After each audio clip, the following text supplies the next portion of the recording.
première nuit passée dans mon camion. J'ai plutôt bien dormi.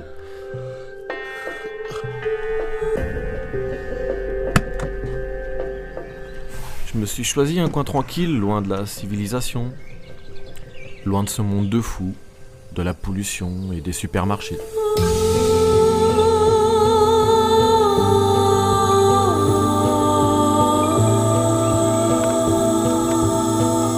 J'ai besoin de quoi pour être heureux et en bonne santé?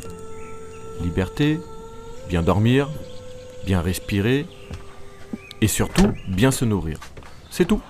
Ce sont les besoins les plus importants.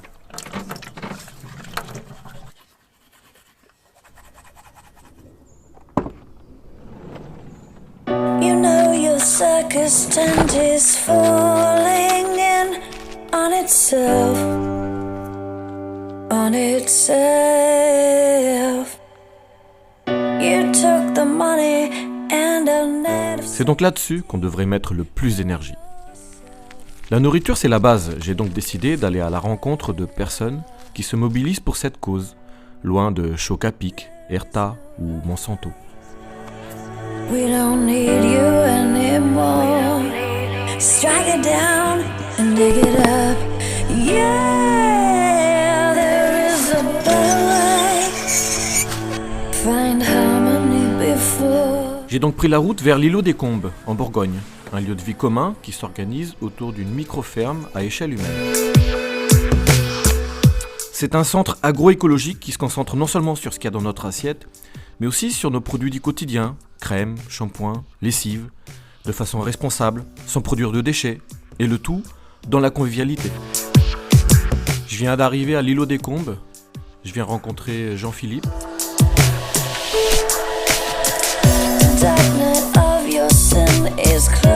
Ici, le temps est revenu à un rythme naturel, pour renouer avec la nature. Le mot d'ordre est la permaculture. L'objectif de la permaculture, c'est de concevoir des paysages en s'inspirant des modèles qui sont dans la nature, donc des formats et des interactions qu'on trouve dans la nature, pour pouvoir produire notre alimentation, nos médicaments, les fibres dont on a besoin, l'énergie. Et donc tout ce projet a été conçu en fait sur ces principes-là. Alors là, donc effectivement, dans cette première partie, on a ce qu'on appelle notre forêt nourricière. Le principe, c'est que dans la forêt naturelle, en fait, on a différentes strates de végétation, on a une grande biodiversité, on essaie de reproduire ça en fait dans notre écosystème. On a planté déjà les arbres fruitiers qui seront les futurs grands arbres de la forêt nourricière, on en a mis une 60aine. Alors des variétés anciennes, parce que les variétés qui ont poussé là depuis des centaines d'années, on suppose qu'elles sont plus adaptées au terrain, aux insectes, aux oiseaux qui vivent ici, au climat.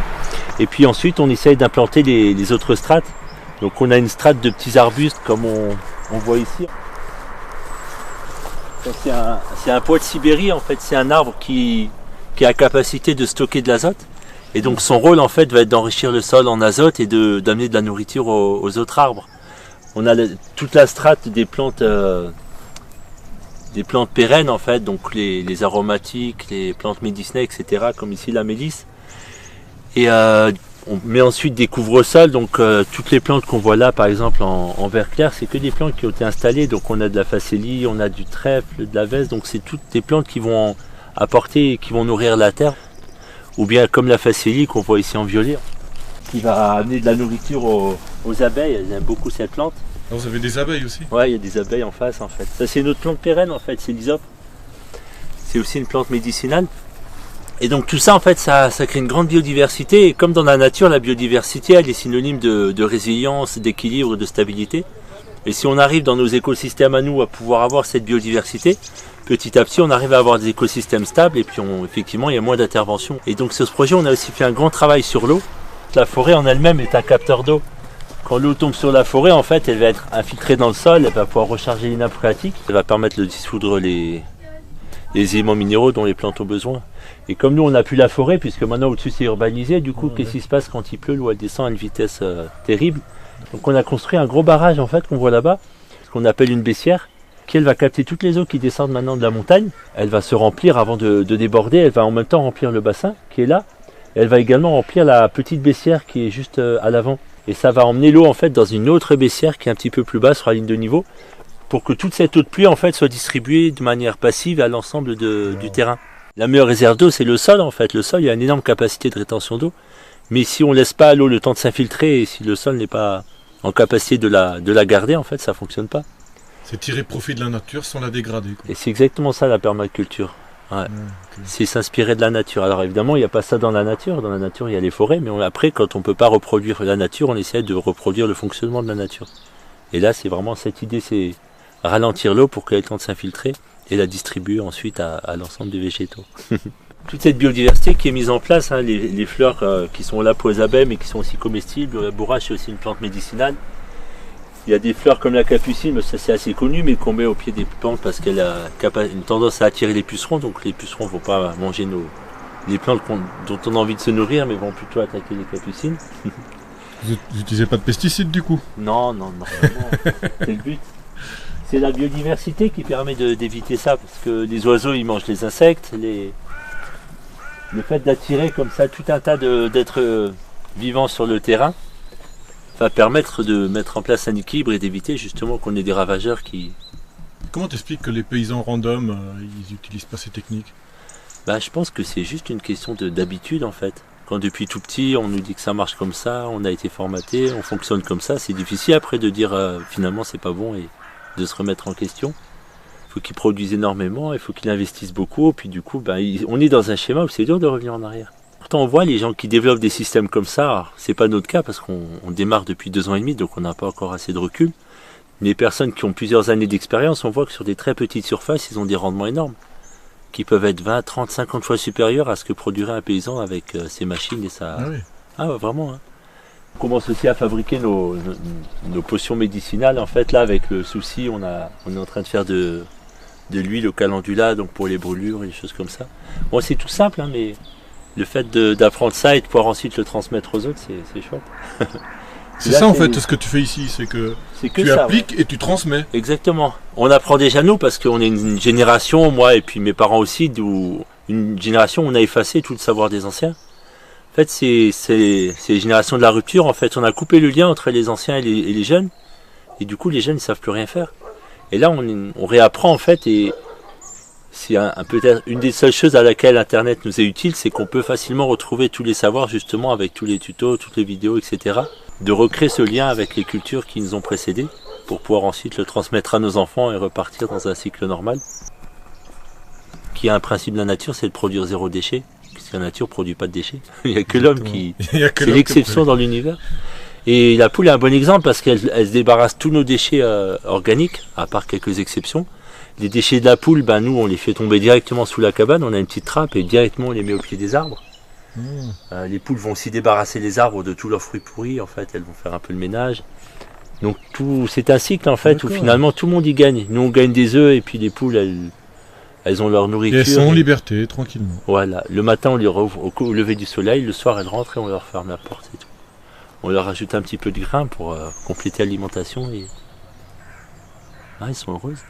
On a 2 terrains parce qu'on les change tous les 3-4 mois, on les change de terrain et puis là où elles ont gratté, on peut planter, c'est prêt à...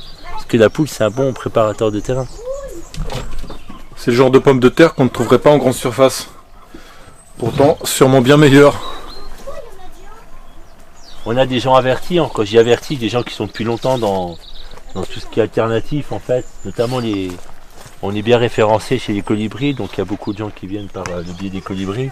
Après on a pas mal de jeunes qui viennent en fait pour soit avec des éducateurs, soit avec des écoles, soit avec leurs parents. N'importe qui peut venir? Ouais, tout le monde, ouais. On accueille, on propose en fait le bâtiment avec la pension complète. Puis après on propose aux gens qui viennent de venir travailler avec les bénévoles. Puisqu'on a en permanence une équipe de 4-5 bénévoles sur place qui nous aident à faire tourner le lieu. Enfin des bouffeurs quoi.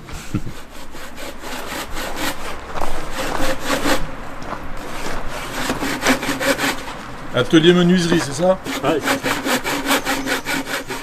Ça va? Oui, ça va vous. Qu'est-ce que tu fais ici? Là, on est venu dans la campagne, on fait des menuiseries, on fait agriculture, tout ça. Ça te plaît? Ouais. Moi aussi ça me plaît ici. Oui, ça va. Limite tu pourrais vivre ici. Bien sûr, je peux vivre ici, Inch'Allah. Je vais quitter 5 minutes. sur une chaîne YouTube qui s'appelle Mouton Lucide. Ah, bah oui. Bonjour. Ah d'accord. Tu me connais? Mais je connais ta chaîne, oui. Ah super. T'aimes bien ce que je fais? D'accord, ouais, c'est sympa. Ah, ça fait plaisir. Ça fait bizarre. Comment tu t'appelles? Appuie-toi là. Ouais, c'est Clémence. Tu veux passer dans Mouton Lucide alors? Et tu t'appelles Clémentine? De quoi? Il s'appelle comment? Clem? Clem. Clems? Clem. Clem? Clem. Mais je suis là depuis le début. T'es là depuis combien de temps? Là, ça fait 3 semaines. Ah oui. Ouais. Ça te plaît? Ouais, c'est trop bien. Tu comptes rester? Et là, ouais, bah toute l'année du moins. Je suis en service civique en fait. Du coup, voilà. Ah ouais, d'accord. Vous voulez un coup de main? Non, ça va.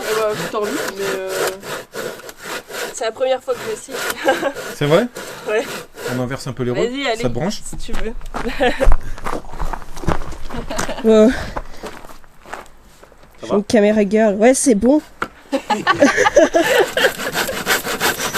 Directement, ça va mieux là. Clem, je prends l'exemple. C'est carrément mieux. Hein. Bien sûr, ça ou pas? Ouais. Il y a le conseil, c'est bien sympa. Et toi, tu les regardes pendant qu'elle galère. Non, mais ce matin, on l'a laissé faire retourner tout le compost. Donc Ah ouais, tu rigoles alors.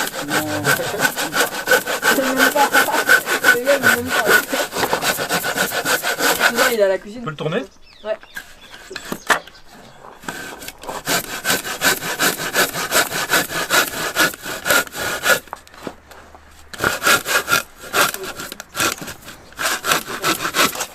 Yeah. Sauf que c'est celui-là. Pas mal.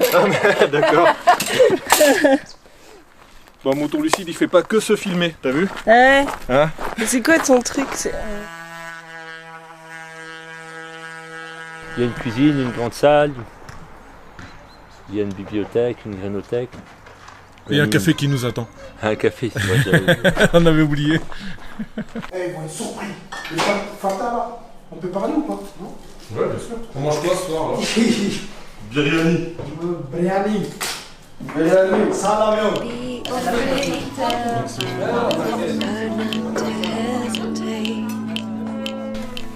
Qu'est-ce que tu fais ici, Laurel? Eh ben, je suis venue voir comment se passe la vie à l'îlot, pour voir un peu comment on peut tous vivre ensemble et apprendre à partager et à passer du temps ensemble. Mais t'as trouvé ce que tu cherchais? Pour l'instant, ça fait 2 jours, donc ça va. Mais là, je pense que justement, c'est le bon moment pour voir comment chacun s'organise, chacun sur son temps. Prends le temps de lire un livre ou alors construire des meubles. Faire du jardinage? Faire du jardinage, on a fait ce matin.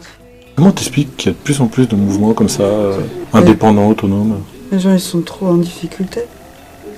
Les gens, ils en ont marre, ils sont fatigués. Du rythme effréné de la vie. Salut. Salut. Faut mettre l'humain au centre. On ne rend même pas compte que le mec qui nous sert au magasin, il galère, il fait 1h30 de route tous les jours, il gagne rien. Tout ça pour que nous, on ait notre pain tous les matins. Quoi. Alors, attends, à un moment donné, on va juste redescendre sur terre. Quoi. Comment tu t'appelles? Laurence. Laurence? Et toi? Denis. Denis.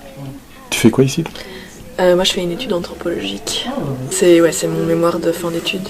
Souvent, en fait, quand on fait juste des études, on fait des interrogatoires. Et alors, il y a dans les interviews, on va dire beaucoup de choses, beaucoup d'idéaux, beaucoup de valeurs, d'idées. Mais après, quand on vit en pratique, on voit qu'il y a les idées, et puis après, il y a la mise en pratique aussi.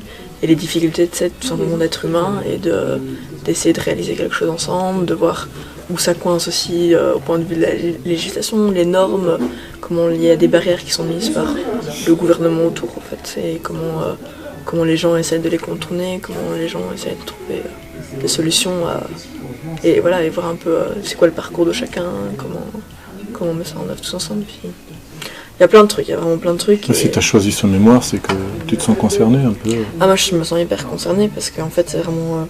j'en parle avec tout le monde ici, c'est que moi je vois bien que dans tous les lieux, en fait, il faut rentrer dans les cases pour pouvoir être accepté. Mais en fait, le problème, c'est que beaucoup de personnes qui prennent des décisions ou qui choisissent ces cases ne connaissent pas la réalité du terrain, n'ont pas été vraiment là où il fallait être pour prendre ce genre de décision-là. Et donc moi, c'est vraiment l'anthropologie choisie là pour pouvoir justement faire du terrain et pour pouvoir avoir un peu aussi la légitimité universitaire que pour beaucoup de personnes c'est vraiment important en disant mais non, il faut faire des études sinon tu n'as pas ta légitimité pour dire ça, alors que c'est pas du tout vrai. Mais bon, ça, donc j'ai fait le parcours qu'on nous demande de faire pour pouvoir avoir la légitimité. Tu me l'amènes par ici? Ouais, mais là, j'ai peur que... Non. Voilà. Et il en manque une encore qui doit être par là. Qu'est-ce qui t'a donné envie de monter ça? Quand on voit l'état du monde, toutes les guerres, la pauvreté, forcément on peut pas rester à rien faire. Comment tu vois ça d'ici 10 ans? En tout cas, au niveau du jardin, tout aura poussé, donc ça va vraiment ressembler, j'espère, à notre... il y aura vraiment la biodiversité de... Ouais, c'est ça, et qu'on puisse à ce moment-là vraiment avoir du recul et pouvoir voir ce qui fonctionne et montrer qu'il est possible de produire en fait en grande quantité avec des... On dit que l'agriculture traditionnelle, elle nécessite beaucoup de main-d'œuvre, que l'agriculture industrielle nécessite beaucoup de pétrole, et que la permaculture, elle nécessite beaucoup d'ingénierie, en fait, de réflexion. Notre industrie alimentaire pollue beaucoup, utilise des produits chimiques dangereux, détruit les sols, et en plus de tout, c'est pas efficace. Il est clair que le système alimentaire actuel est absurde.